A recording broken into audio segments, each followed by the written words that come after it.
So anyone else who has not introduced themselves to Alok and not introduced their project yet?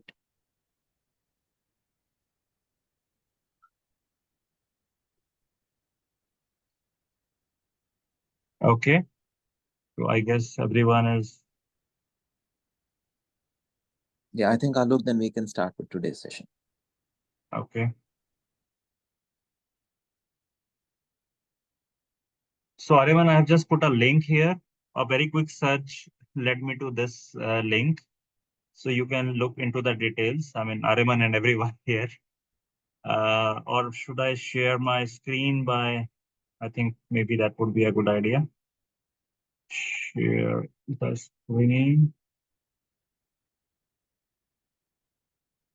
Okay. And if I come down, so, okay. You see my screen with the, Yes, Alok, that is visible. okay.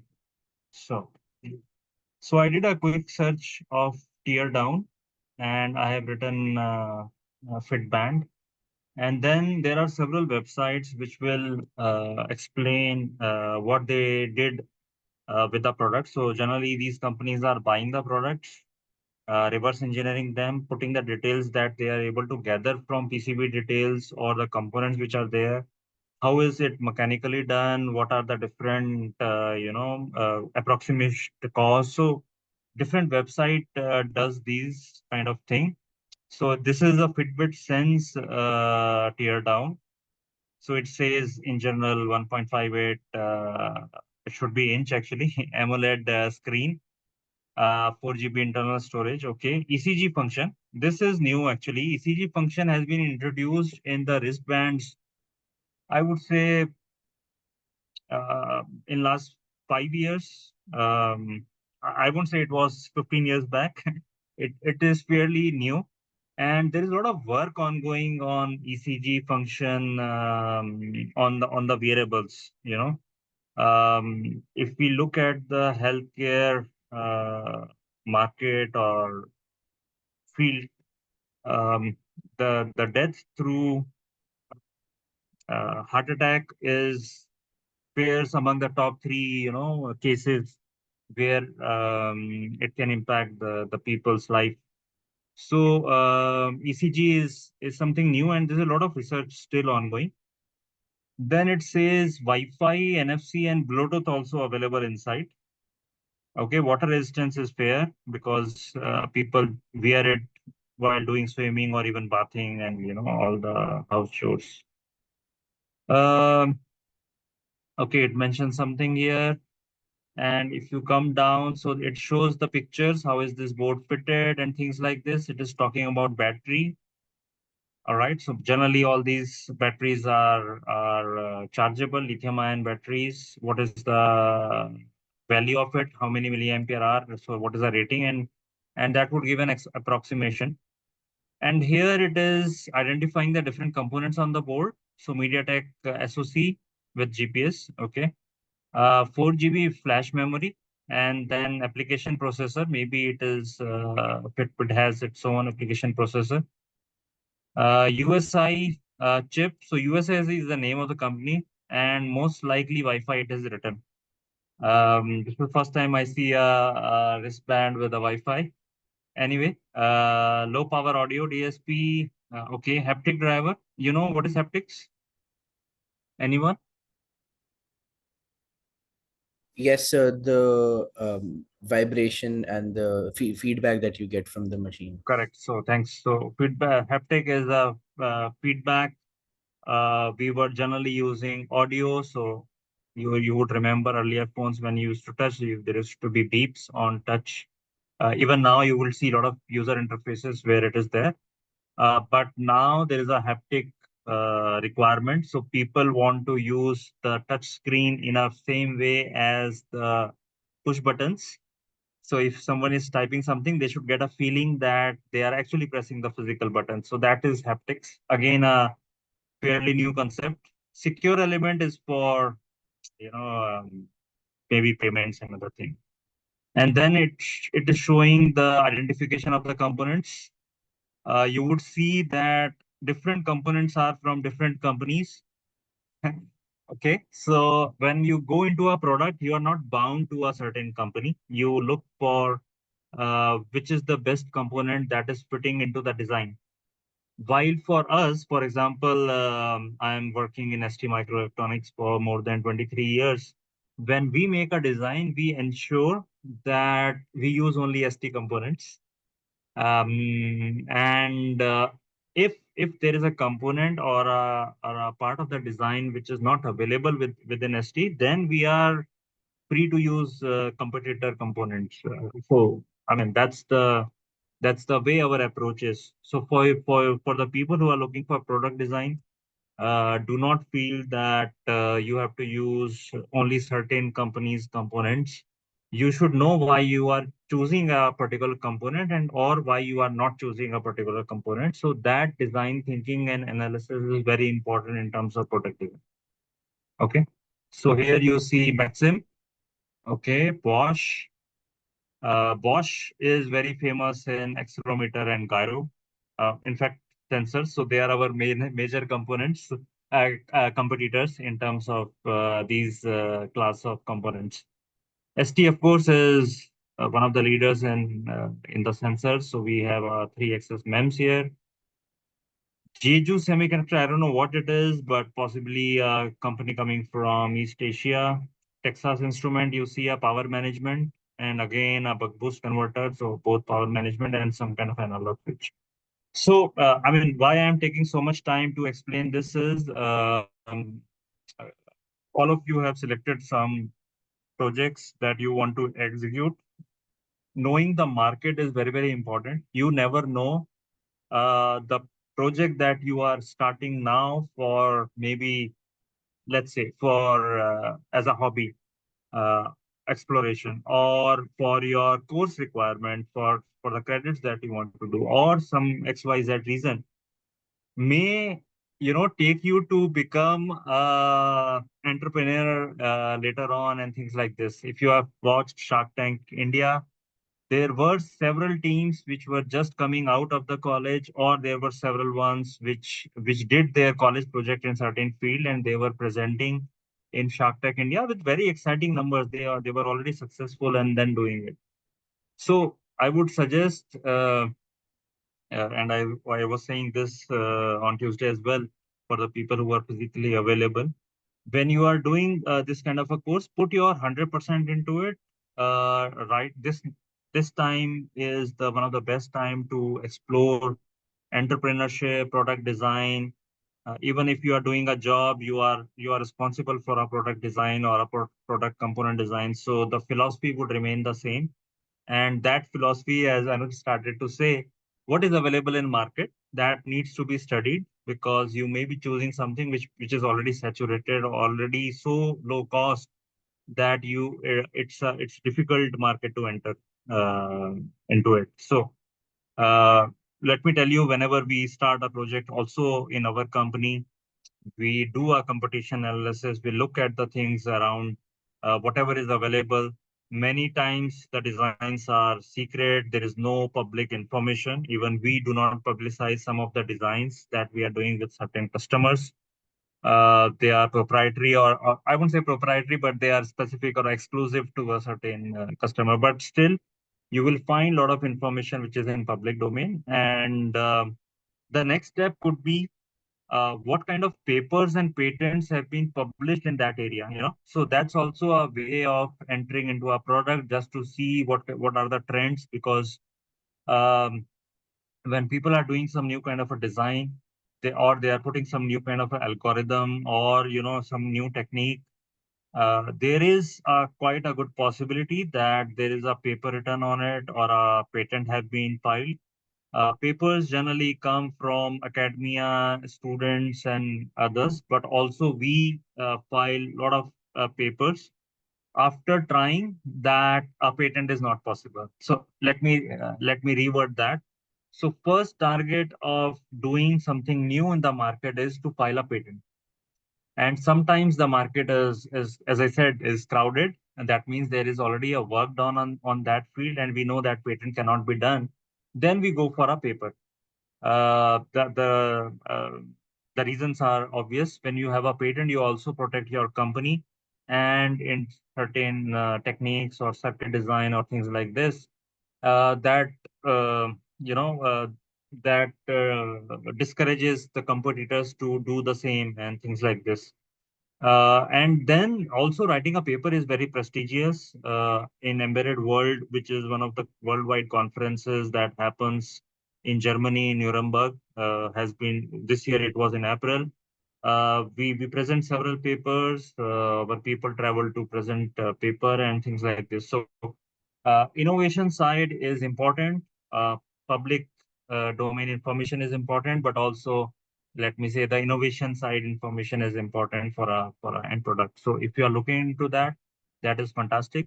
And what can be good is that you don't find a specific paper or a patent close to what you are thinking. So that's a clue that you should also think about filing a patent first or then doing a paper. Okay, so that's another way of looking at things accordingly. Okay, having said this, you can go through this later on. And similarly, all the team members, I would suggest whatever you are designing, uh, look at uh, look at what uh, is available in that market. It will give you a fair idea of what kind of challenges people have also seen earlier. So there are several communities. Maybe I will show you also the STM32 community. And I'm going to talk about STM32 microcontroller, which is a flagship product from ST. Is a microcontroller, but also we have started to publicize microprocessor. I mean, publicize in the sense we have made some new products, and there is a good roadmap around that. So but anyway, look for the information and be aware. I was also telling you this kind of study helps you to face interview questions as well, because most of you maybe already placed somewhere or going to face some interviews in the coming months or weeks. These kind of questions, the kind of study that you have done is a tremendous help when the interviewer is going to question you on why you did this and why not you did this. And when you are confident about your answers, that talks a lot about your attitude and the way you approach a problem. So attend all the classes which have been which happened already on design thinking and few other things that we are going to cover in this course.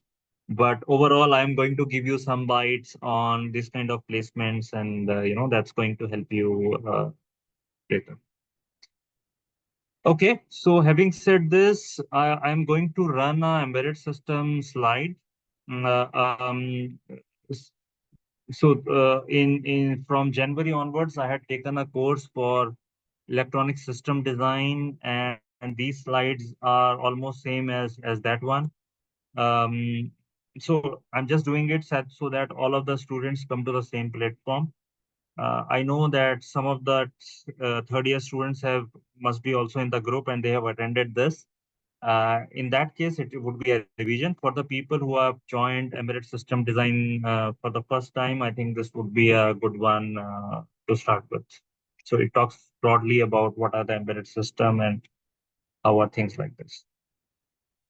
Okay, so far so good. If there are any questions or comments up till now, just let me know. And otherwise, then I'll go to the slides. Any questions from anyone? Do not hesitate to ask, even if you feel it's not worth asking. Sometimes those questions are more relevant actually for everyone. Any questions or comments up till now? Okay, fair enough. So let's look at embedded systems. And today, the embedded systems are everywhere.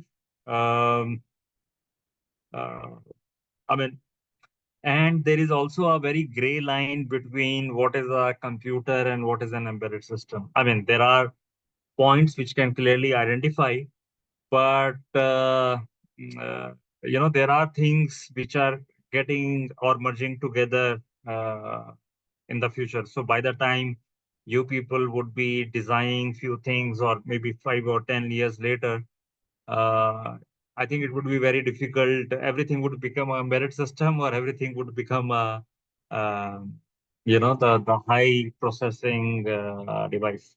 So it's a tough question as written on the slide. Why it is a tough question, we will see. So embedded system is a combination of hardware and software, perhaps additional mechanical as well, to perform a dedicated function. So this is a specific word, rather two important things from this sentence. It's a combination of hardware and software, okay, and a dedicated function. And this is the differentiation between a computer and an embedded system. So, for example, if you look at a computer, it is, of course, a motherboard and a screen and the keyboard and things like this. But there is also an operating system which is running on it. And a laptop or a computer, the operating system hides the application from the physical nature of the components of the processor. What does that mean? So on a computer, you can develop an application which is or run an application which is Windows application, of course, or a Mac Mac application, or a Linux application, depending on the computer that you are using. But also you can run a host HTTP server or a database or things like this. But another student or another person can do something different. He or she can use a computer to make a ATM machine. So we all use ATM machine to take our money. If you have seen, sometimes these machines are not working well, and on the screen it shows enter your Windows login.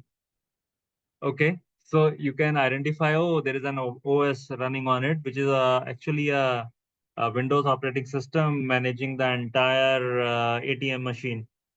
Okay, should we call ATM as an embedded system? Should we call it as a computer? Is a question to be asked. But in terms of component, maybe it's the standard motherboard or a laptop. No, not a laptop. I mean the same computer hardware which we use in a laptop or a computer, but it is doing a specific function which is taking money or dispensing the money, either case, or taking a check. Like there are several ATM machines these days for the bank, but it is designed for a dedicated system. Okay, so even the application which is running is same, but of course there could be something which general purpose computer could be used for any other application. While in embedded system, we take Ariman's example, which is a wristband that has sensor, low power or low computing microcontroller. It is designed for a specific function, which is to sense the motion through, we saw it, MEMS accelerometers and gyroscope. So it is looking at certain motion of captured from the sensors, and then looking at the sleep, the patterns that Ayman was talking about, but also measuring the number of steps people have taken. It is also doing a ECG measurement and possible, um, patterns of the heart rate and those kind of things, doing some measurement. So, so that's the specific function for which it has been designed. A wristband which has to be worn on the hand, and there are certain specifications that it is going to do. So this, that, and the pedometer application, number of steps, the sleep detection, the heart rate measurement, and those kind of things. So that's a dedicated function. ATM also is a dedicated function. But the computer through which we have joined this meeting, so when it was designed, possibly, or when the first computer was launched, there were no Zoom or there was no Google classes. So this is a general purpose hardware which was designed, and the OS was making sure that any application can run on it, which is using the required resources. Okay. So having said this, I hope that the differentiation between these are clear. So embedded system is a hardware, but not a general purpose computer. So as I said, this is specified for a certain functionality or optimized for that design. Okay. So what has happened in embedded system?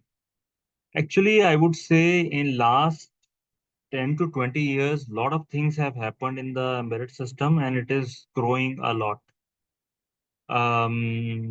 They have become more advanced. They have become smarter. They have become faster. In my days, when I was a student or I was doing my BTech, we used to study 8051 microcontroller. Okay. And this was running on, if I don't remember bad, it was the maximum crystal frequency we used to connect was 12 megahertz. And there was an internal division by 12 because of that clock circuit and other thing. And finally, it came to 1 megahertz as the processing speed. I also remember in my final year, I had a computer which was X486 computer. And we were quite happy with that. Okay. So compute, I'm giving you an example of a computer and and a controller. These days, 1 megahertz is nothing. When you buy a mobile phone, for example, I'm sure you're looking at the processing power. Many of these mobile phones advertise we are using, MediaTek so and so processor or Qualcomm so and so processor running at 3.2 gigahertz and things like this. So mobile phone is still a general purpose, uh, I would say, hardware which has an OS running on it, which allows you to run different applications. While on the controller side, I will show you on the microcontroller itself, we have microcontrollers running at 48 megahertz, and these are RISC processors. So one instruction executed at one cycle.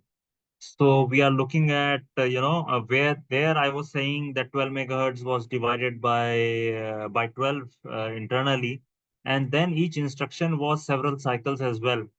So if you look at the comparison, the speeds have become at least 100 times more. Things have become very, very fast. But when you increase the speed, there is also a consumption which increases because you are students of final year or third year, you know that the more the switching in the circuit, more is the dissipation of the heat. However, there is also another way of looking at it. I mean, having said this statement is fairly true.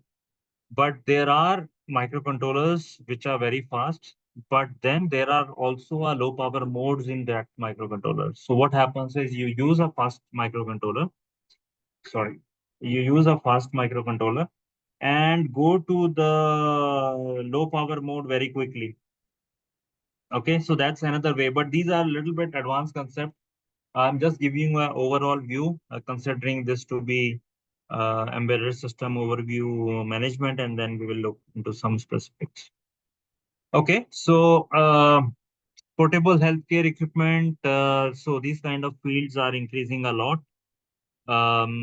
Everyone is becoming more health conscious because there is also a lot of challenges on health. Our average age is increasing a lot.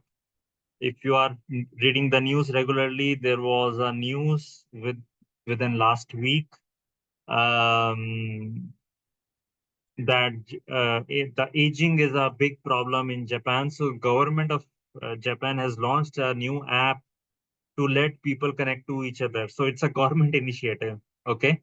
So in Europe, in Japan, also in China, they have done away with their single child policy because of these reasons. The average age of the people is increasing a lot. And then, so that means this needs to be taken care. In India, we have very young population in the sense one third of our population is less than 25 years of age or 21 years of age. So we have a fairly young population, but you would also see that there is a lot of population which is aging. And so things which are required in the home, which were earlier not required to make the life easy for people who are aging, there are applications. Let me also say the wristband, for example, fall detection. So if an elderly person falls in the house and suppose he or she is alone at the house and loses the balance and falls down, how do we call for a help for this person? Because otherwise people will not know that their parent who was alone at the house, or there may be people living alone, they have fallen in their house. So there are a lot of applications still. I mean, I'm hearing this for last 5 years. This is a challenge how to identify the people have fallen. One is sensors, like we were looking at the Fitbit tear down, there were sensors. So if you detect a sensor um, readings falling, in the sense a certain through a which would be more than a certain limit, it is easy to diagnose that some person has fallen. I won't say easy, but let's say fairly easy to say.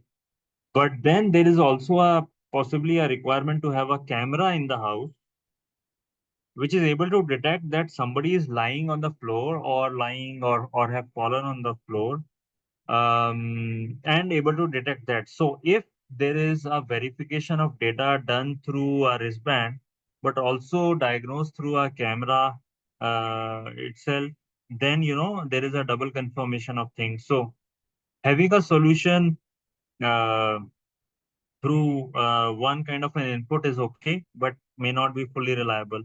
But then having a backup or reconfirmation through another solution is another uh, foray. So everything could be talking to each other. A wristband can trigger a camera in the room, especially for the elderly, and then it can capture the images. Or there could be also a image recognition based system where it is able to detect that few seconds before this person was standing and now have lied down.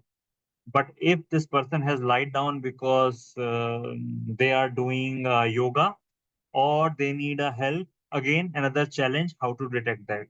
Okay, so as I was telling Areman in the beginning, in fact I was talking to all of you, there are, if you look deeper and if you enter into a problem solving, you will see that it may not be able to solve 100% of the problem. You need something else, and this is how the integrated solutions keep on developing and evolving.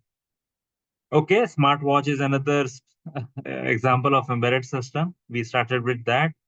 TVs have become smarter. We want to run YouTube on the TV. We want to do Zoom meetings through the TV. So TVs are coming with camera, some of them, and in future possibly all TVs would have a camera. There is another challenge now, which comes when you are design a product. If there is a camera, Ariman, give me a minute. If there is a camera in the house, as I was talking about an elderly person, or there is a camera in the TV, hackers may hack into your camera and look at the video feeds even if you don't want.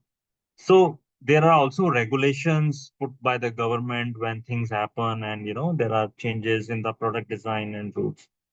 So yeah, that's what. Ariman, you raise your hands. Any points from your side? Yes, sir. I just had a small question. You talked about general purpose hardware for different things like computers, watches, and so on. So now, would you consider the Apple Watch, the latest one, the Series 9 one, also a general purpose smartwatch now?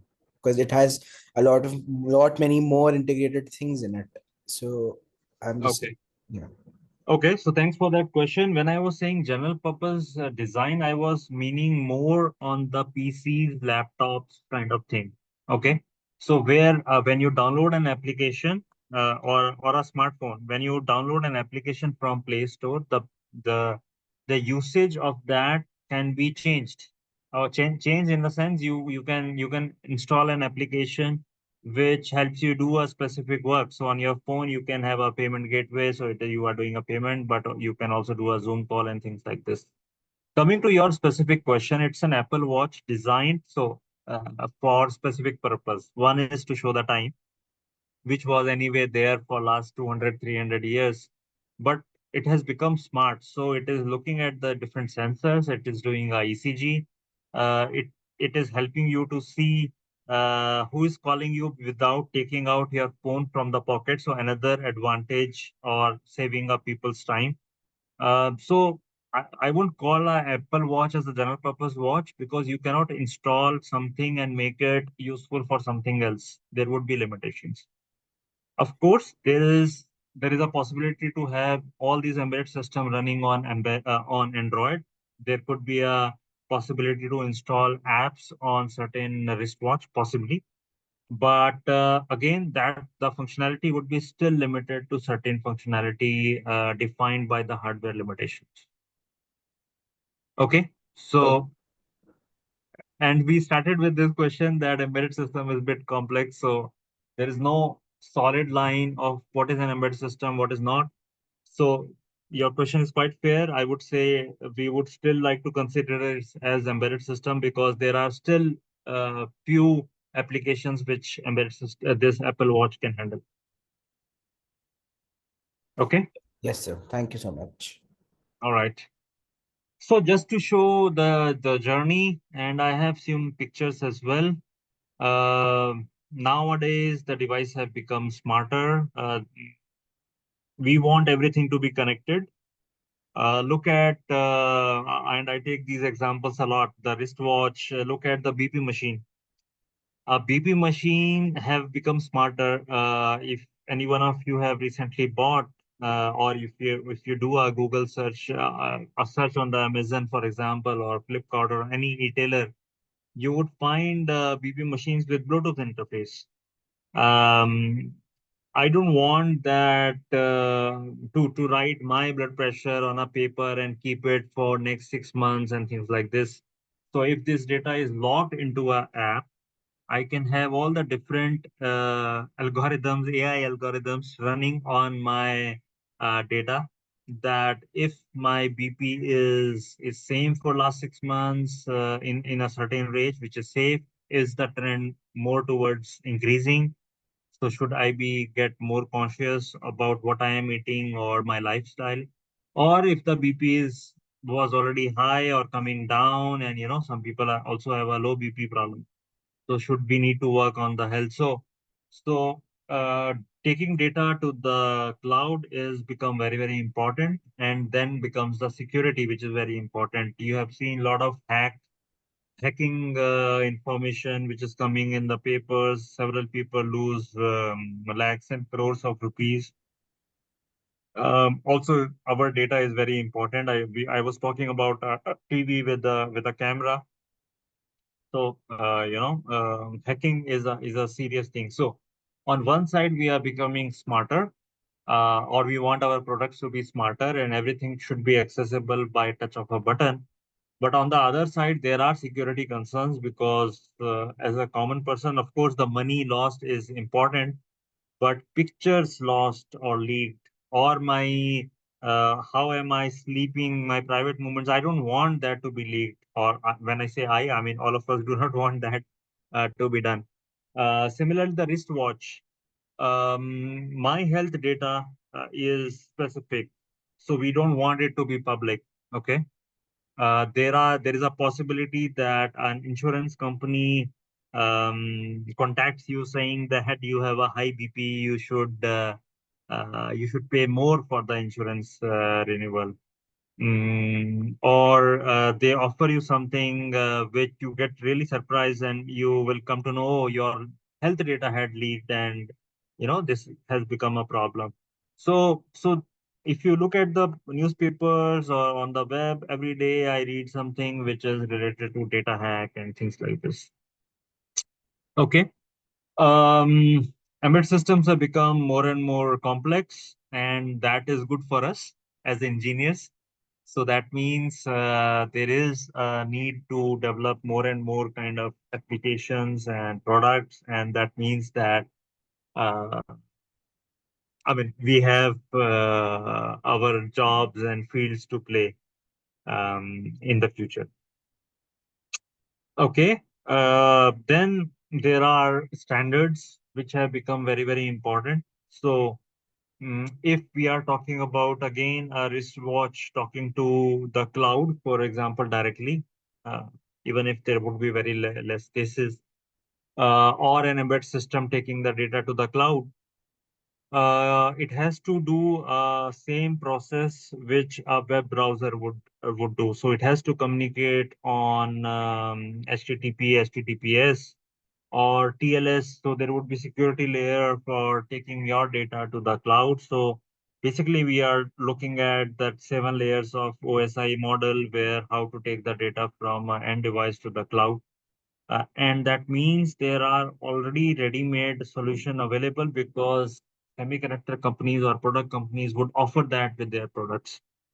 So when I was taking this course of fourth semester students from January, they were showing me that ESP32 has so and so libraries, and I can directly connect to this cloud and that cloud. So for sure, every company, because I was aware about mine and also some of the competitors, but there are all the companies which are offering microcontrollers. They are also offering certain libraries with them as a software package, and you are able to download and run it at the day zero, for example. So that's the how the trends are.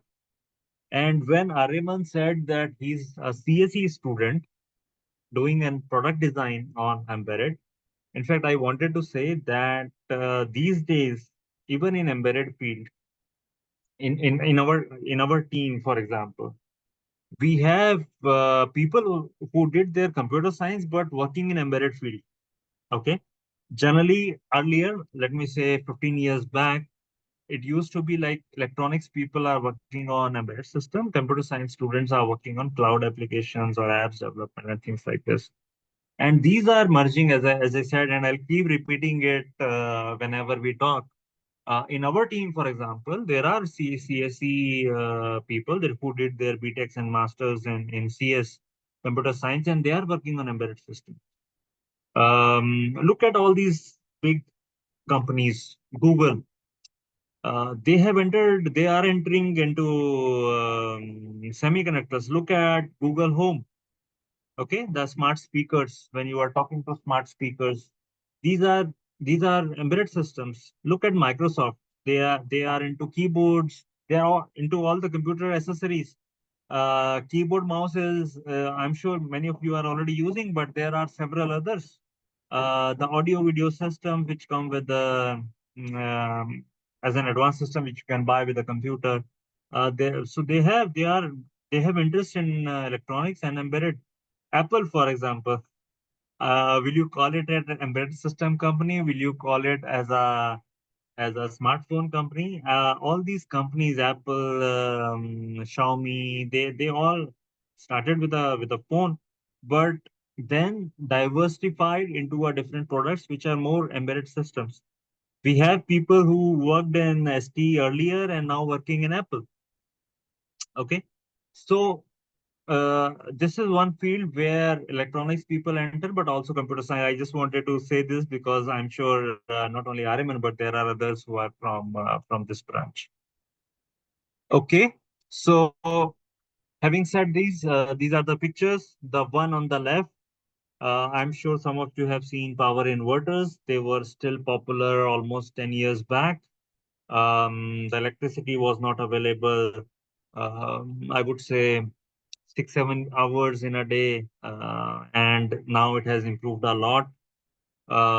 We may not need power inverters in our house, but we may have UPSs for our, or maybe earlier there were computers which required a UPS support. Now almost everyone is using a laptop, so they have inbuilt batteries. Remote controllers for home appliances. Still, we are using fine. I mean, this is something which is here to stay, but many of the things are getting converted to app-based control. And then we can look at, convenience and things. So a remote controller may be very cheap, like you can buy in 300 400 rupees, while opening a app to change the speed of the phone would be a little complex, but anyway, still can be good. So on industrial application, there used to be PID controllers and things like this. Now everyone is talking about robotics, AI, ML, and I know that there is a big focus in triple IT on this field, which is uh, very good for all the students. You are quite aware about these technologies, which are here to stay for several years. Human machine interfaces, we expect wherever we are doing any touch or any interface, we are looking for bright images and those kind of things. So these are no more the touch. I won't say touch was also fairly advanced, but push button based interfaces. Augmented reality or virtual reality is going to stay. Last year in 2023 and also in 22, you may have noticed that there's a huge change in this field. Um, Facebook changed their name to Meta, and they aligned all the companies saying they we are entering into the virtual reality and augmented reality field in a big way. And all the other companies, they have launched their own gadgets, which are virtual reality gadgets. So you can be sitting in the house wearing this gadget, and you may feel that you are actually sitting in a class and attending face to face. And even the guest, the faculty will have the same kind of a gadget, and he would feel that all the students are in front of him. So these are the fields which are increasing a lot. Cloud connectivity was popular, is going to remain popular. We want all our data to be on cloud. So these are the different trends that's happening in the embedded field. Okay. Okay. Additionally, the inbuilt memory in the embedded system is increasing a lot.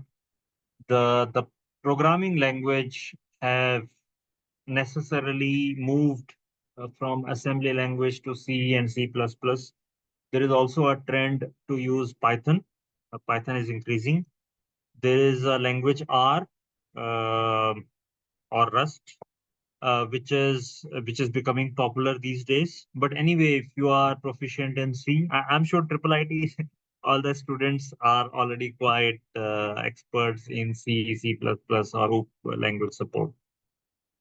And this is also one reason I was telling you earlier that people from students from computer science enter into embedded field, because you don't really have to look at the physical layer of programming.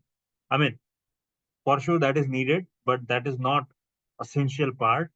And many of the semiconductor companies, or almost all of the semiconductor companies, provide a physical layer interface for their components, and that makes it very handy for working on it.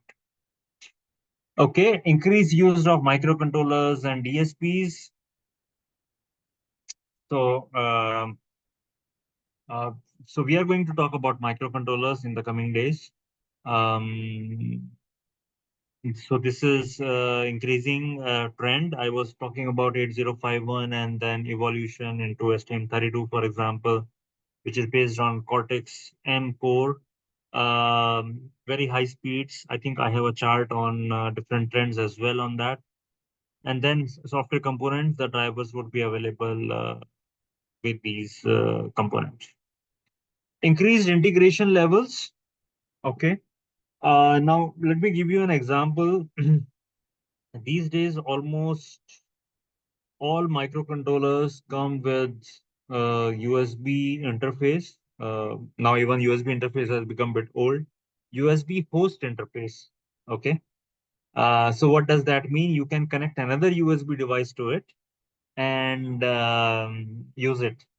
So again, going back to 8051, which was a very successful microcontroller and still taught in the universities, because it was quite basic and easy to understand, but fairly simple as well. So it had, if I don't remember bad, it had one serial interface and three timers, also one SPI interface. So, but now if you look at the microcontrollers, we of course some of the micro STM32 has 15 timers, 15 different timers. Okay, they would have a USB interfaces, USB host interfaces, Bluetooth inbuilt in the device. Lot of serial interfaces, 3 to 4 serial interfaces. I mean, when I say serial interfaces, I mean UART kind of an interface. Similarly, 3, 4 SPIs, several I2C interfaces, and we will see further details. I'm sure you are already aware, but I'll show you. Inbuilt Ethernet interfaces.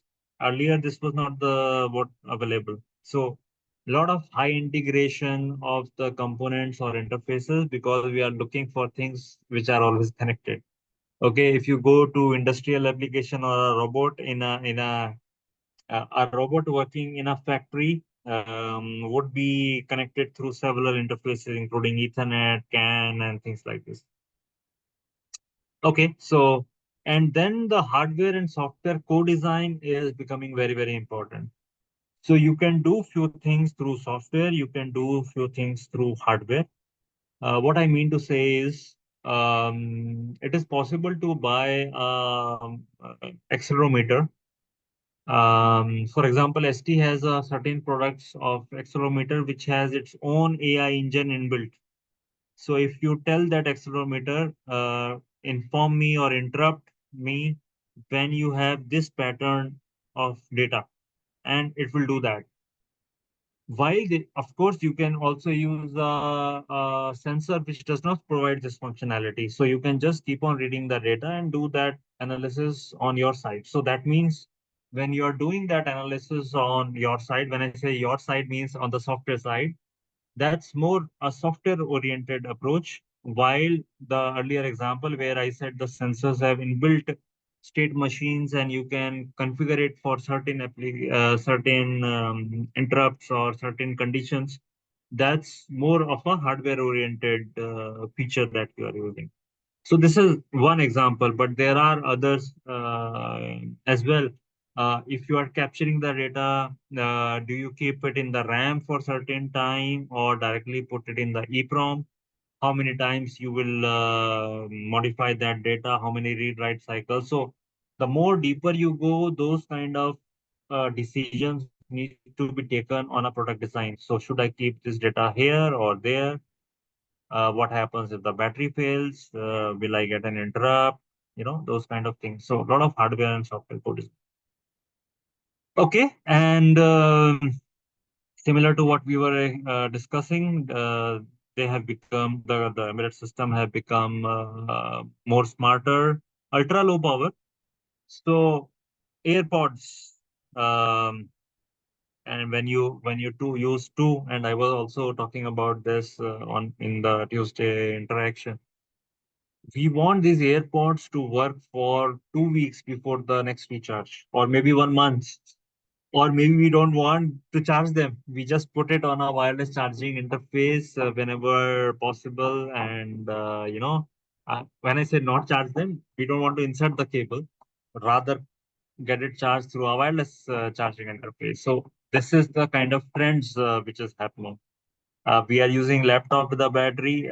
It provides a lot of advantage versus a computer. Of course, in terms of physical size and weight, but also a battery backup. I don't have to plug anywhere. Or a USB-C charger, which has been recently, I would say it's not very old. In last 2, 3 years, it has come. And governments are making regulations. So European Union has mandated that all the smartphones which are sold in Europe should have a USB-C charger. The reasons were related to the electronics dumping or e-waste. And you would see also here in India, when we buy phone, many of the phones are not coming with a charger because it is expected that you already have a charger, and the same charger would be useful for the new phone. So, the trends are also defining several other things which are related to sustainability. Electronic waste actually, forced people to have this kind of universal charger, which is USB-C interface type. Okay. So there are several examples: low power, electric vehicles. There's a lot of debate. How many, it comes with that specification. How many kilometers you can run with that? Um, same for the phone. It comes with charge only in 1 week, in 24 hours or two days backup, things like this. Okay. Local and remote control, I think we discussed about it. We want things to be controlled remotely. So things need to be connected to the web and things like this. Products update. Again, this I would just talk about it because we talked about other things already, including security. Product update. Nobody was talking about product update in embedded systems. I can tell you 10 years back, or very few people were talking about it. What does it mean? So when a new Android phone comes, it says, we will support at least 4 generation of security updates. I mean, if you buy these phones, some of the companies claim that they are going to support 3 generation of product updates. So that's on phone. And but what about embedded system? So if we are using this wristband, and there is a new algorithm which is developed by Ariman and team. Sorry, Ariman, I'm taking your name again and again. I don't know. This is not to embarrass you, but just to make a connection. Okay. So if there is a new algorithm developed by the team, and you want to deploy it, it can be done through product updates. So a app on the phone would receive this product update for the wristwatch. And when the next time the smartwatch is talking to the phone, a product update is sent on the wristwatch, and so this binary files are downloaded, and the product goes into the firmware upgrade mode and programs itself.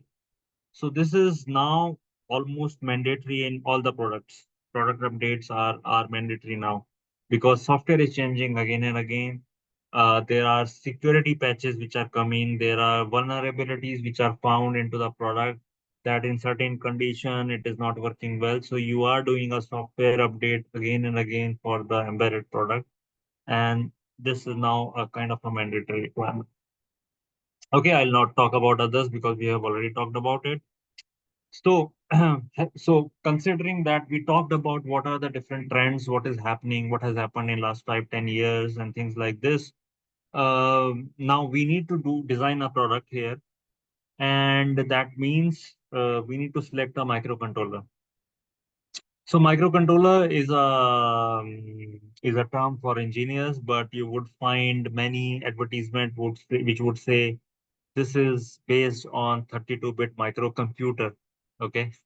So that's the marketing term. I remember there was a car. I don't remember the brand, but it had, below the logo, it had written 16-bit microcomputer something. And we also these days, is it Kia or MG which says Internet inside? So the electronics have become such an important thing for all the fields that these are coming into the play. So microcontroller is the right term, which is also called MCU, microcontroller unit. You will see this short form used at many places. But in terms of marketing, they would say microcomputer or things like this. For example, if you buy a washing machine or a refrigerator, it would say digital technology and things like this. So, as an engineer, we can always relate that, okay, this is based on a microcontroller, and most of the things are based on microcontrollers these days. There could be some specific application processor. For example, AirPods could be based on a microcontroller, but also a SoC or ASIC device. But almost all things are coming with a microcontroller. Okay. So microcontroller, including the power supplies. If you read a news, it was day before yesterday. NVIDIA CEO said that all the computing platforms would be replaced by so many, I think it was some millions of NPUs. to save power and to also increase the processing. It was a big news. I think it was day before yesterday. So, in terms of power, because all these needs to be powered, and the circuit is working on very low voltages, um, it could so a microprocessor, for example, could be on a computer. I mean, could be working at less than 1 volt, for example. A microcontroller, when we will use, we will use for 3.3 volt or 2.4 volt. We will see how, depending on the what kind of power requirement and things like this. So the supply which is designed to power these computers in a compute forms are designed for using a digital technology. In the sense, there is a microcontroller inside which is doing a AC to DC conversion and using the maximum energy transfer that is possible. Look at laptop adapters, which have become very, very small. Apple phone adapters, very small. These are based on, I won't say these are based on microcontrollers, but these are based on a general purpose DC-DC, AC-DC converters, very small, working at very high frequency of transferring the energy. And the transformer becomes very small, and so the size is reduced. When the size is reduced, also the weight is reduced. It is easier to carry. So, you know, this is how things are. So microcontrollers have entered into digital power domain, and these days all the new power supplies are digital power supplies. Okay. So this is something which we is going to remain and useful. So digital computing, microcontrollers are the heart of any embedded system design or electronic system design. So having said this, what are the trends and what are the real selection criteria of such microcomputer or microcontroller? Uh, so powerful ARM Cortex core. You would know that Cortex ARM changed entire computing field 15, 20 years back, and they are still dominating this field. Most of the microcontrollers these days in the market are based on ARM core. They are known for very low power consumption. So that's the basic thing. Multi-core, some of the controllers you would see they are multi-core. Um, like you buy a laptop, it says based on a processor, 8-core processor or 16-core processor. We are talking about the same terminology in terms of microcontrollers. These days, advanced microcontrollers do come with multi-cores in them. Yes, Ariman. Sir, you talked about that increasing the smartness, making the things more smarter, better performing, and everything. There's a compromise in terms of security of some things, right? So I'm just wondering, how are some of the security vulnerabilities taken care at the hardware level? Okay, fair enough. So just a correction. The the product, when it is talking to someone, in the sense it could be a web interface or it could be a smartphone interface, there is a possibility of this data getting leaked or hacked. Okay, so Yes. security becomes very, very important. In hardware, you would see, I don't know if it is not so, it says here safety and security features, but maybe I will see if there are slides. In the microcontroller these days, there are security blocks available. So there is a hardware block for AES encryption.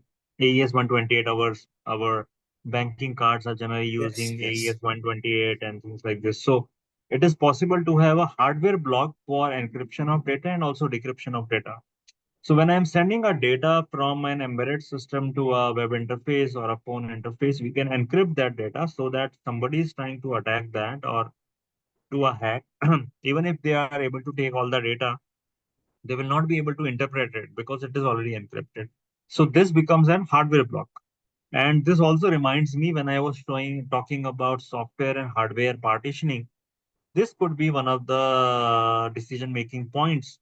When you have a hardware encryption block and you know that all you have your embedded system is a very data intensive system and you need to do a lot of encryption and decryption, You can do this through software libraries, and of course, they will take time to do this computation, or you can do a hardware. You can choose a microcontroller, which may be slightly costly because it has an additional hardware, but your overall performance becomes better, and this is done in the hardware. So hardware blocks with encryption and decryption blocks are available. Even the ARM cores are coming with the secure core. So we are going to talk about Cortex M0 and other microcontrollers in the coming days. But then there are microcontrollers, even STM32. I mean, most of the STM32 now comes with the secure block. They are based on M33 core.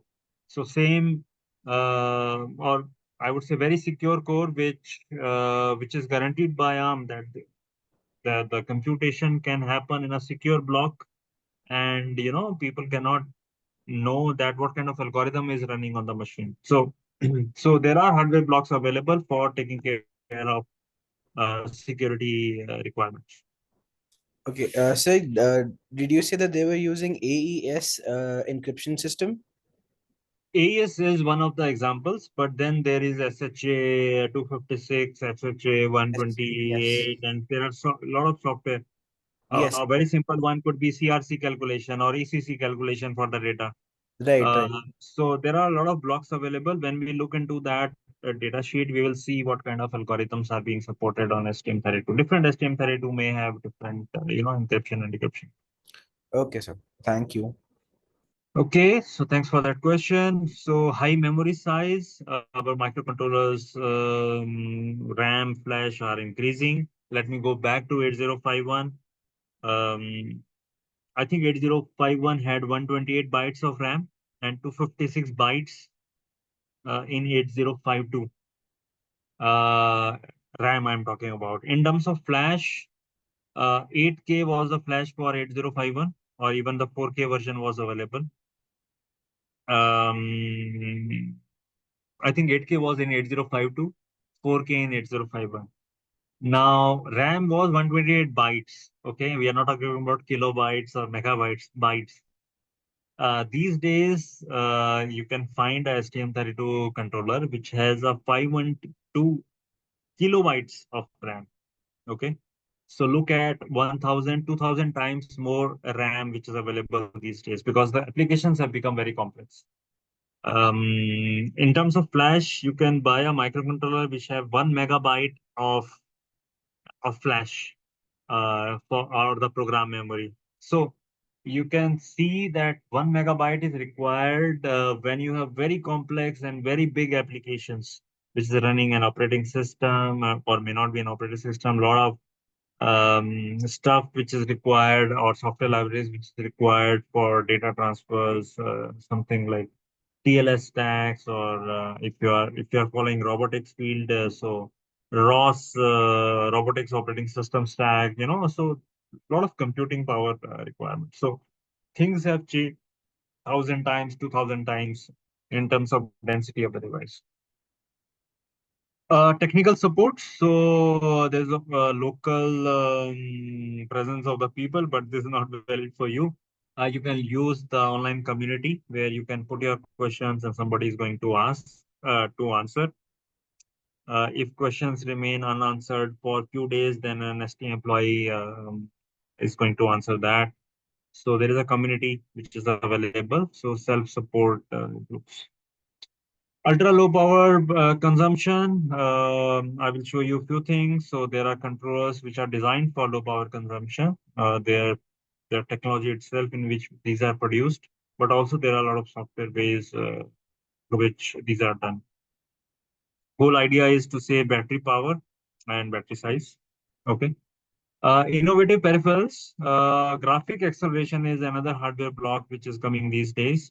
So when we are talking about wristwatch, which has a 1.5-inch display, OLED display, or a TFT display, or any kind of a display, and we are showing the pictures or graphics on that, there is a hardware block available which is taking care of that. So you tell that hardware block, I want to show this kind of a picture, and this picture is lying here. It is do that rendering and that display refresh and those kind of. Okay. Digital and analog smart peripherals. Okay, analog to digital and other things are available. Digital to analog is available. Then USB-C. We talked about USB-C for charging, or it could be also a USB interface. Wireless, we talked about inbuilt Bluetooth. ESP32, for example, have a inbuilt Wi-Fi. AI and IoT stuff.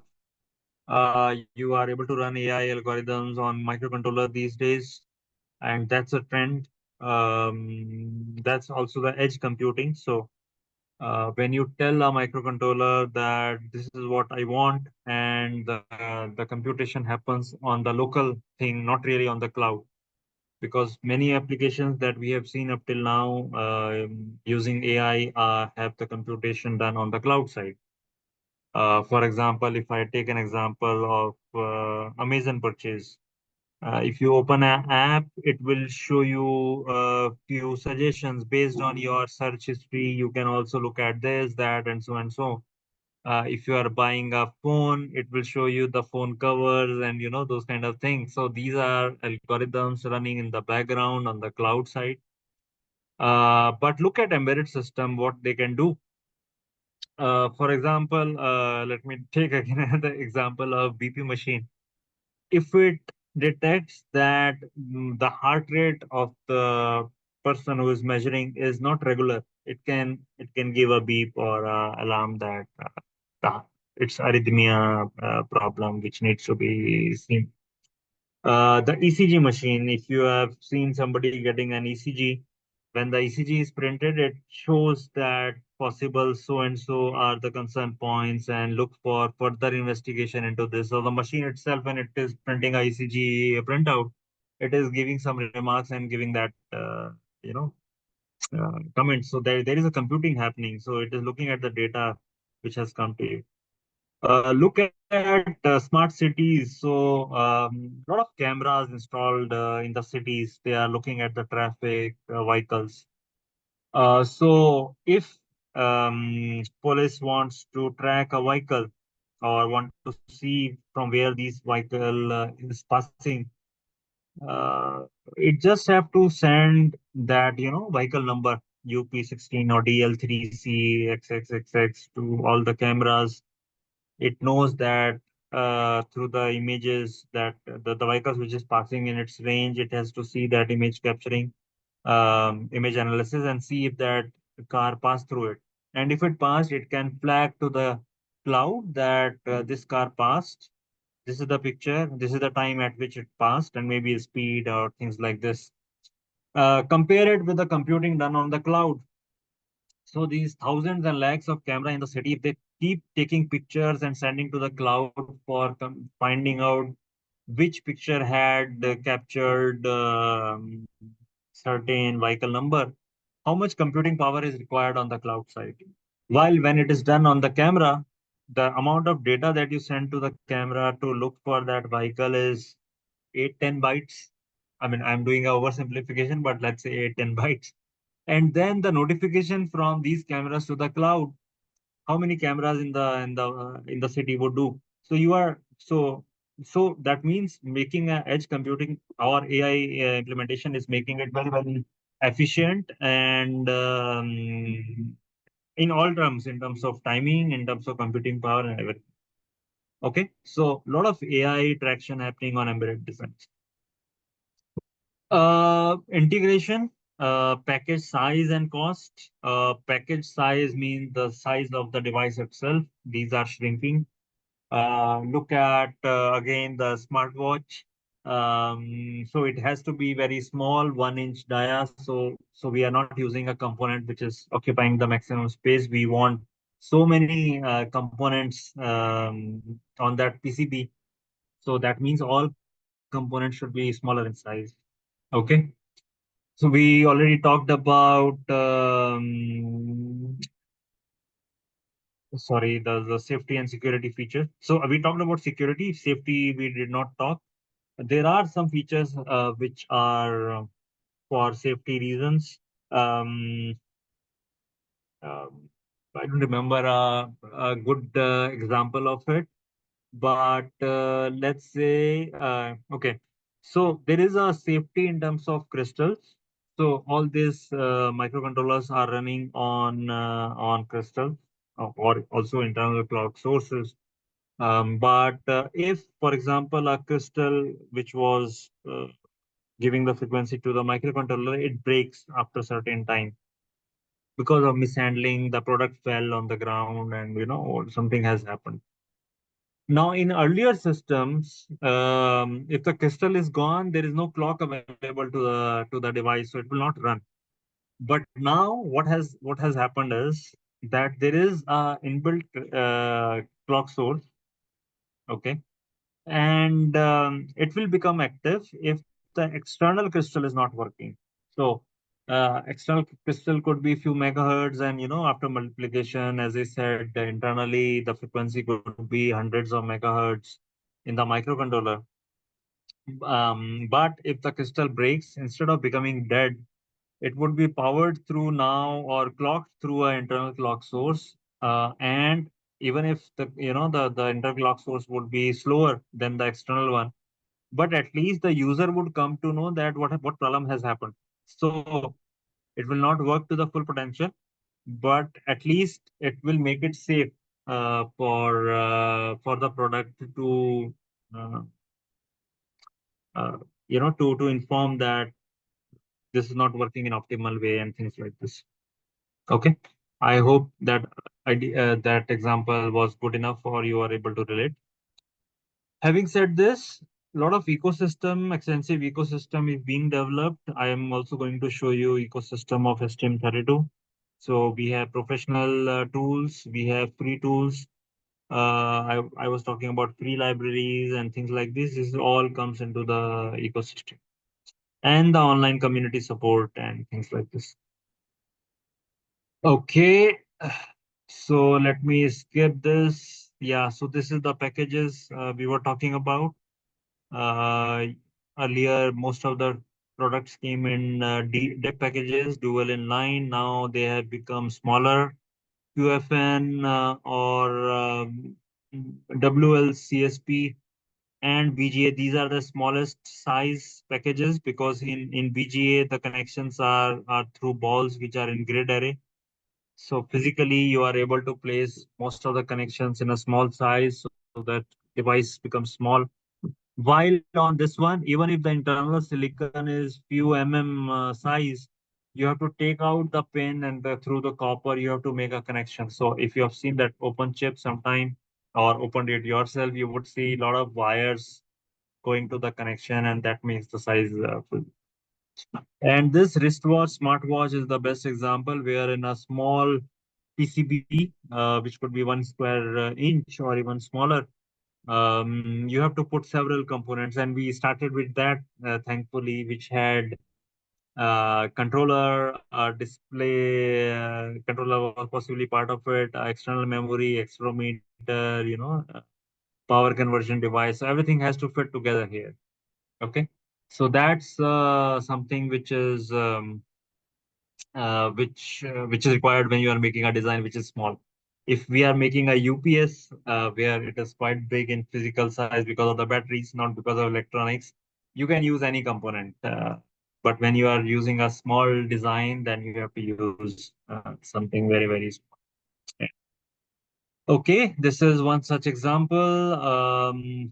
3.13 mm by 3.13 mm. So STM32L4 example is mentioned here. And if you look at the specification, parallel interface, display drivers, 17 timers. Okay. 136 IOs. Okay. So general purpose IOs, input output 136, which is too good. Connectivity, USB OTG device. So when you have a wristwatch, you are going to charge. So it can be a USB device, but if you want to connect something else to it, it becomes a OTG device. So a lot of communication interfaces.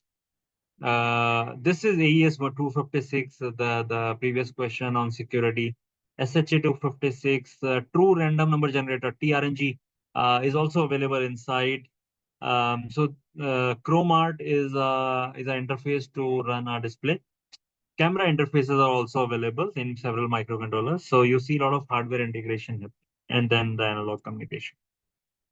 Okay, so ecosystem has developed from a bigger debuggers to a very small ones. These days, the nuclear boards are available in the range of $10. So this is the dollar pricing. Even in India, the last batch had bought few boards which were in the range of 100, sorry, 1,000, 1,500 range. If you buy Raspberry Pi Pico, I think it's also in that range. ESP32 boards would be also in that kind of a range. So very, very cheap, affordable, and things like this. Earlier, embedded system used to happen on certain debuggers. I have used this debugger several years back. Was costing $3,000, $4,000, and it was really scary to use it because if one team had only one debugger, nowadays every team member has 5 to 10 nuclear boards on its table, and things have become very, very affordable. Okay. So we saw the applications. We also talked about multi-core applications. I was saying one product can have multiple cores. For example, a microprocessor from ST has also a microcontroller core. So it may have a A7 processor core, but also a M4 controller. So I would say these are ARM cores, so M4 core.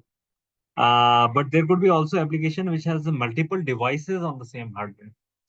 So, for example, industrial robotic application, a robotic arm, which you may have seen some videos which are used in factories. Each arm can have its own controller, which is all coordinated through a microprocessor, which is taking a lot of data from the central server and things like this. A microwave, for example, there could be several microcontrollers inside. One is just managing the motor rotation, which is happening to rotate the plate. There would be something for the user interface for display. There could be some, intelligent microcontroller which is taking the recipes, how much to read, how much to heat for how many hours and things like this. So several applications, health and wellness, a lot of computing power required. So you may have a different, several microprocessor or microcontroller in the same interface itself, in the same hardware itself. Okay, so with this, we looked at what are the microcontrollers these days, very highly integrated devices with several functionalities. But in terms of computation, how do we compare uh, the computing power of one microcontroller to another one? Or when we buy a mobile phone, we say, okay, as I was explaining, based on Qualcomm or MediaTek processor, then we look into details, which one is faster, which one is smaller. I was also mentioning about 8051 running at 12 megahertz and then divided by 12 as the frequency divisor, and then every instruction taking certain cycles. So there is a need to have a comparison between one controller to another one, and this is done through different standards. So MIPS is a million instructions per second. Then there is core mark. So these are the standards. Core mark is a website which does the computing power calculation for different controllers. Uh, I did a very simplistic view of frequency divided by internal divisor and things like this. But since the instruction set could be different, one controller can do a complex instruction and do a multiplication of two numbers in 4 cycles. Another one can just do it in 1 cycle. So, when you run an application, it's not just a, uh factor of frequency at which it is working. More or less, it is a factor, but still the instruction set would have its own play. So there are standards like Cormac. It's a website. You can just Google it, and you would see there, and you would see a lot of comparison of different controllers on Cormac. And then for low power implementation as well, there are benchmarks for comparison, because every company would say we are number one in power saving. So how do you, as a customer, how does the people choose between a company and another company? So there are standards which are third party standards and comparisons. Okay, so this is STM32 example. We have different microcontrollers. WL is, so wherever you see W, it has a wireless interface. So WP is a wireless device, which B shows Bluetooth. WL is wireless device. L is a low power sub-gigahertz interface. Then these are the low power microcontrollers, the L series. U is ultra low power. Okay. Um, F was the first generation controllers from STM32. ST, I would say, were flagship. So now the recommendation is to use G series of controllers, which have a very high density of analog and digital peripherals. So we have G0 and G4. G4 has a lot of timers which can help you to do digital power applications. I was talking about power supplies and other things. And then we have these processors which can be very high, or H7, which is one of the high-end processors. And here you see the core mark values. So someone may buy a Bluetooth device because it requires a Bluetooth interface for the communication. Um, but you know what is the core mark value in terms of uh, computing power, or the DMIPS value. So this is showing the different metrics of the computing power of each generation or each family of the microcontroller. Okay, so microprocessors are, of course, high performance ones, and that's why you see 800. So here it is showing 800 megahertz, but in terms of DMIPS, it's more than 3000 and 4158 as core mark. So these are the data which are published. You can pick it from the. Okay, from since I'm from ST, my bias would be towards STM32 a little bit. You would see, but we will keep it in terms of learnings. We will keep it generic. STM32 anyway is most famous microcontroller. We have been number one for several years in terms of general purpose microcontrollers. So. So it makes, I would also recommend, it makes a lot of sense to use STM32 in your designs. But if you are comfortable with any other microcontroller, feel free to use it. If you need support on STM32, I can ensure that we provide you the support when you are stuck during your development. For other microcontrollers, I cannot promise that kind of thing. I can give you only conceptual inputs, but not really the specific ones for debugging and things like that. Okay, so STM32 is a key microcontroller. I'm sure you may have heard about this name already. There are a lot of products designed on STM32. Many of them maybe you are using in your home already. Anyways, so very famous microcontroller. If you have worked on STM32, I'm sure you can work on anything else. Let me skip this. We have seen a flavor of this that slide already. Now coming to different portfolios, we have certain controllers, and we were talking about high integration. So microcontrollers which have a wireless communication interfaces, low power microcontrollers or ultra low power microcontrollers, and there are applications which we talked about. Mainstream microcontroller, which was F series, and high performance is H series, where we need a lot of high computing. We will use a high performance microcontroller or a microprocessor. Okay. So you can go to these. Everything is available on website. You can go through it and look for the information. I think we are exceeding a little bit the time, so let me do it fast in next 5 minutes, and then um, we can continue in the coming weeks. So this is embedded system, general purpose embedded system. We have a CPU. We have which is basically Here, since this is showing embedded computer, what it means is it's a microcontroller which has inbuilt GPIOs or ports for input and output. There is also an internal memory in the microcontroller, and this also differentiate a microcontroller with a microprocessor. Microprocessors are designed for high computation, so it is only the computational part which is there in the microprocessor. There is no inbuilt memories. Memories are put externally. The IOs are also put externally in the microprocessor. That means it would need additional devices for making input output. There could be some GPIOs which can directly interface external world, but generally when we look at microprocessor, it is just the computing power which is there inside, and that differentiates the microcontroller and computer. Okay, this is general typical embedded system. This picture I think is taken from a course on NPTEL. So on NPTEL or SWAM, I think no, SWAM is different. Maybe NPTEL. You can find several courses. Some coming from IIT. I think NPTEL is mainly driven by IIT. I guess I'm not very sure, but there are several embedded courses, including STM32.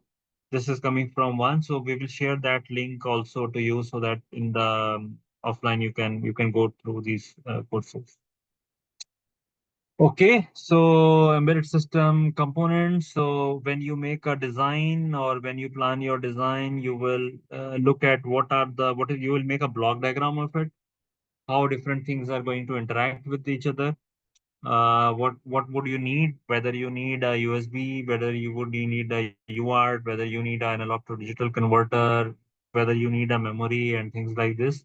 So you start writing, make a block diagram, make a connection between who is talking to whom, and what kind of interface, and this is how you design a microcontroller, embedded system. Sorry.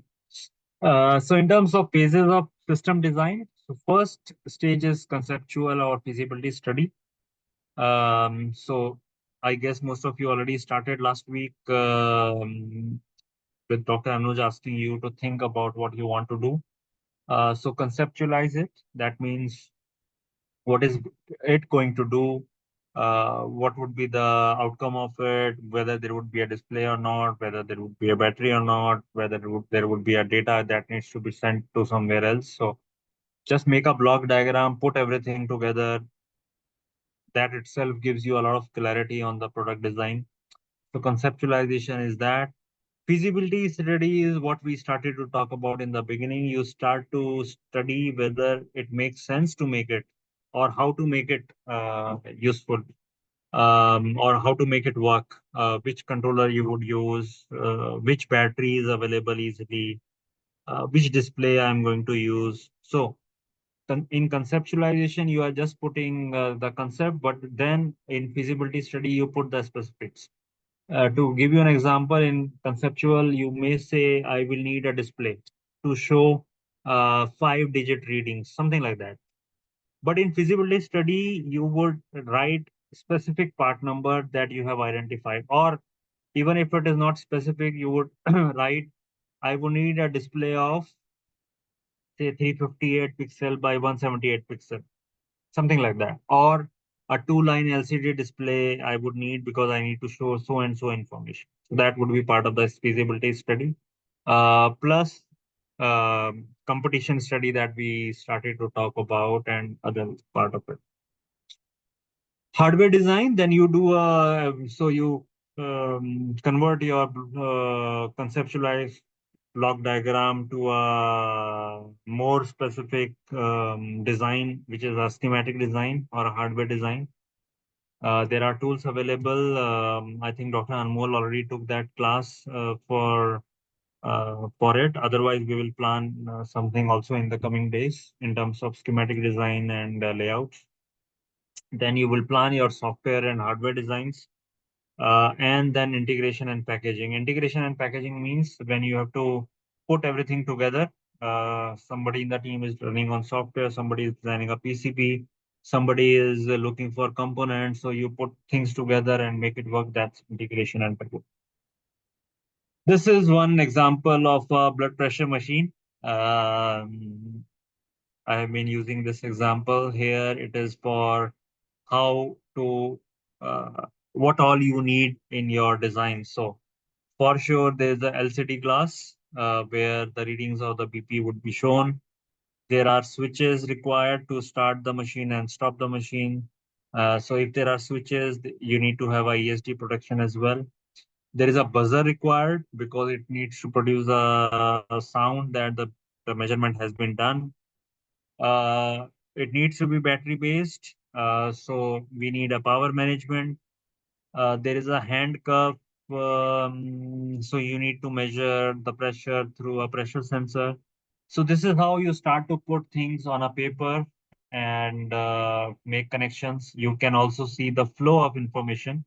So switches is input is coming inside, whereas buzzer is output. How will buzzer make a sound? Because you need to give a PWM from controller, so you need a PWM. So you know that yeah, a PWM is required. Several BP machine would store the readings, last three readings, last 1000 readings. You can decide that would need a memory, so you need an EEPROM. Uh, do you want to connect it to the PC for taking all that data? Okay, you will need a USB. If you want to make it smarter, maybe put a Bluetooth interface. So USB would be removed. You'll put a Bluetooth. So that's how you put the block diagram and concept together. Okay, then you will use one of the tools. Professionally, OrCAD and Altium are used. But Eagle is a tool quite popular in academics. I think fairly good tool. KiCad is another tool which we is a free, license free. It is supported by CERN, CERN. That's the organization which is associated with the even space program. I think it's a European organization. So you can use KiCad or Eagle. We will see. We will arrange some overview for you for KiCad.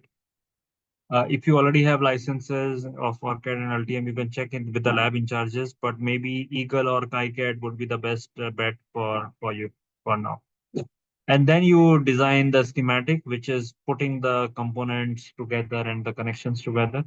And the output would be a bill of material. So BOM is bill of material, and the schematic is the standard schematic design. So this is a schematic design where you start to put which IO you are going to use where, which crystal you will use, whether you will use a crystal or not, which buzzer, where would the buzzer be connected, and those kind of things. And then you do a schematic layout, not schematic layout, PCB layout from schematic, and you would generate Gerber files, which would be sent for PCB manufacturing and then things like this. Of course, there are challenges. You cannot make a BP machine which is too big. There are standard sizes, and then or if you are shrinking, for example, smartwatch, you cannot make it more than 1 inch bigger because it has to rest on the wrist. So those could be the challenge in certain designs. So this is the layout of that BP machine. You prepare a bill of material and optimize. So you list down which component, every component would have a designator. You put everything together. I'm sure you have done these some courses which already covered it, but I'm just giving you a walkthrough. Okay, and then these Gerber files are sent for production. You get the boards, and these are assembled, hand soldered in the lab, or if it is complex, then there are companies which can do a machine soldering for you. And you produce the board, and then you start to test component by component. So the you have to design in such a way that you can isolate certain parts of the design and do component level testing and or solder component by component when it is in your hands and then do the development accordingly. Okay, software and firmware design, you decide what all you need, which software library is coming from where, whether it is freely available from STM32 resource, or you need something third party, and then you start collecting together, and then start integrating together. So that's how it is. Okay, this is how it turns out to be the final one. One of the examples which was done in our team a long time back, maybe 10 years back or something. Anyways, okay, then you can 3D print the casing and fit everything together. In fact, the PCB layout would start from the casing itself, because you put how it is going to look, and then you fit the electronics accordingly and design accordingly. Okay, I think that's it for today. Let me know if you have any questions. I'm going to share this slide PDF. It was just a walkthrough of conceptualization and top level, but I think that should bring everyone together on the basic ones, basic concepts, and then we go to the deeper concept in the coming discussions. Alok, Yes. एक बात बताओ कि जो ये वाली slides है, मैंने उस पर देखा कई जगह पे वो लिखा हुआ है कि these are restricted to triple IT Delhi students. Uh-huh. मेरे को पर्सनली ऐसा कुछ नहीं लगा कि जिसमें बिल्कुल ऐसा आप कुछ, मतलब these appeared to be more like common slides which you would present to any university. So Correct. Can they be put on a standard common platform जहाँ पे सारे बच्चे एक्सेस कर सकें, not just the students of this course और something like this? We have people apart from Triple IT here. There could be someone. Okay. Okay, I'll remove that watermark. Yeah, sure. No हाँ, problem. नहीं मतलब, नहीं नहीं, it's not just the slides, even the recording of the session can be share Yeah, it with yeah, everyone, fair enough. है Yes, ना? yes. Fair ठीक, enough. क्योंकि मेरे Yes. को लगा नहीं कि ऐसा कुछ इसमें कॉन्फिडेंशियल है जो हम Right. नहीं शेयर करना चाहेंगे। मेरे को लगा कि this is fairly generic in terms of it does not have any ST confidential information. Sure. I so will not show ठीक, आई anything. Just wanted, Right. हाँ, you can, but when if that is the case, I will blur out that part only. I will remove that part only. तो लेकिन Okay. मेरे को आज के presentation में ऐसा कुछ नहीं दिखा था, तो इसलिए मैंने I just wanted to confirm from you कि मैं कर दूं ना फिर इसको। Yeah, yeah, no problem, no problem. I'll send it sure, to you. Thank Yeah. You, thank you. Any questions from anyone? Yeah, sir. Good morning. Anji, good morning, Digambar. Sir. Yeah, sir. Is there any microcontroller available like based on STM32 which has inbuilt Wi-Fi controller? Unfortunately, not yet. Um, no, we don't have now. We have inbuilt sub-gigahertz and Bluetooth, but not Wi-Fi up till now. Okay, Yeah, we then are. in that, ST is late in that. Sorry for that. okay, sir. In that case, I will have to use external Wi-Fi module to connect with STM32, I Yeah, think. yeah, you can use it, no problem. Okay, yeah. Thank you, sir.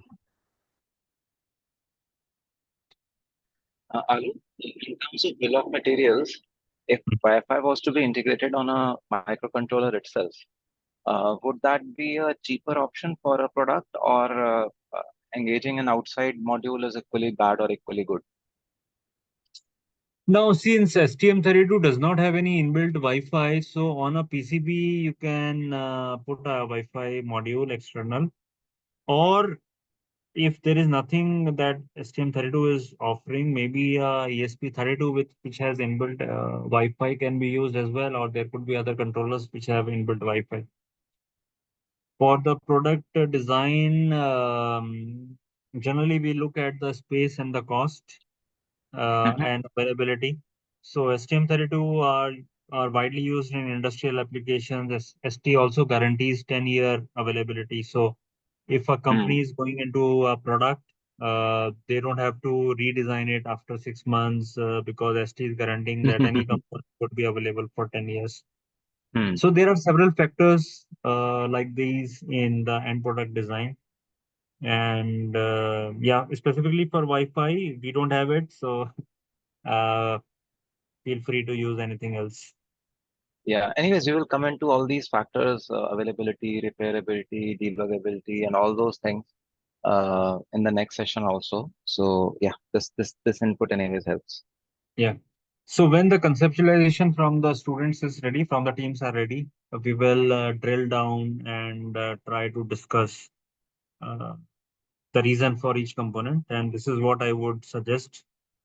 So each team should be ready with their design details, maybe 4 or 5 slides or a document which puts all the block diagram together, and then we can start. So because we will have, I think the focus should be more on the project development, product development, rather than these classes. We'll provide you all the resources, but we would also have these regular discussions on this, and then review of the projects from every week. Any other questions?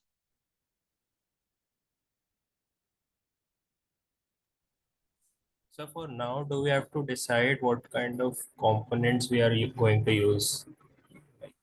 Yeah, first you decide your project team. I think if that's already done, we will. I would suggest that put your project concept on a document, on slides. Maybe you can make a block diagram like I showed. Also, you can make the software details. What are the software components you need? So you can make this kind of a block diagram. Then we can have a review, and then you can go ahead. So yeah, if you are confident, if you are aware about which components to be used, sure, start working on that. I mean, you don't have to wait for anyone. You start making your bill of material uh, separately. No worries. So basically, like I'm not sure. Like you said, key. Why? What is the deep reason why we are using each component? So, Mm-hmm. so about that, I'm not sure. Okay. So let's say, what's your project, Pratik? It was the hand sign recognition, gesture control, and Okay. speech Okay. synthesis. Okay. Yes. Okay. So in that design, for example, you need a camera, right? Or Yes. something which is able to take the hand sign information. Most probably a camera. So you put that I have to use this camera now, uh, or I need a camera which has so and so resolution or so and so pixel capturing specification. Then you need to connect it to the microcontroller. So how will that connection happen? Whether it is through UART, because I know there are a lot of hobbyist companies which have put a UART interface on a camera. If you get access to the sensor directly, you can directly put it to the controller. We have a DCMI interface, so which is a 8-bit parallel interface with horizontal sync and vertical sync signals. There are cameras available which have a MIPI interface. So you need to select a camera, select a microcontroller accordingly, put a interface. Then in your end product, what all you would need? Are you talking about uh, a hand gadget? So you need a battery. So that needs to be rechargeable, or a pencil cell of AA. So those kind of things. When you start to put together, you will be um, you would be able to see the reasons and difficulties and those kind of things. I think that should help you to fine tune your design.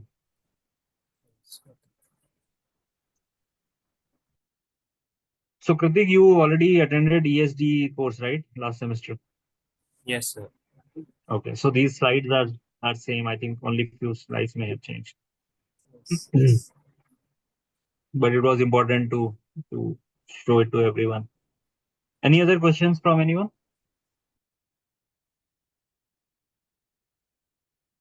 Okay, it's already 2 hours, so let's close for now. And if there are questions or anything that you would like to discuss, feel free Alok, to write. Chat में comment है, chat में Okay, comment है, वो देखो. sure. We were thinking of using a CV program and interface for small programs. For that, we are thinking of using ESP32.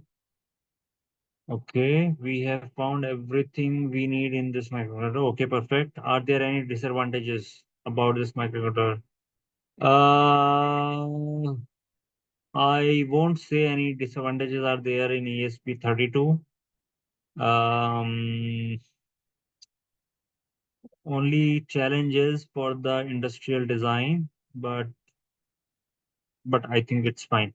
Our project is to make the gaming console that identifies the jump or duck and reflects it in the game. Okay. Okay, no problem. I think feel free to use ESP32. It's a fairly popular microcontroller. I don't remember or aware about any disadvantages of this.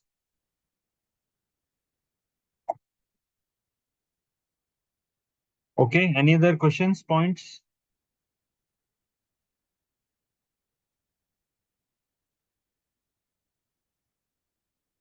Okay, thank you then. We close for today. Thank you, Alok. And if there are any other questions, students can also use the Google Classroom to ask those questions. And Alok or other instructors in the course will also be happy to respond and support you there. Thank you, Alok. Thanks a lot. And Thank we you. will talk separately about the next series of sessions. Yeah, sure. Thank you. Bye-bye. Thank you, everyone. Bye bye.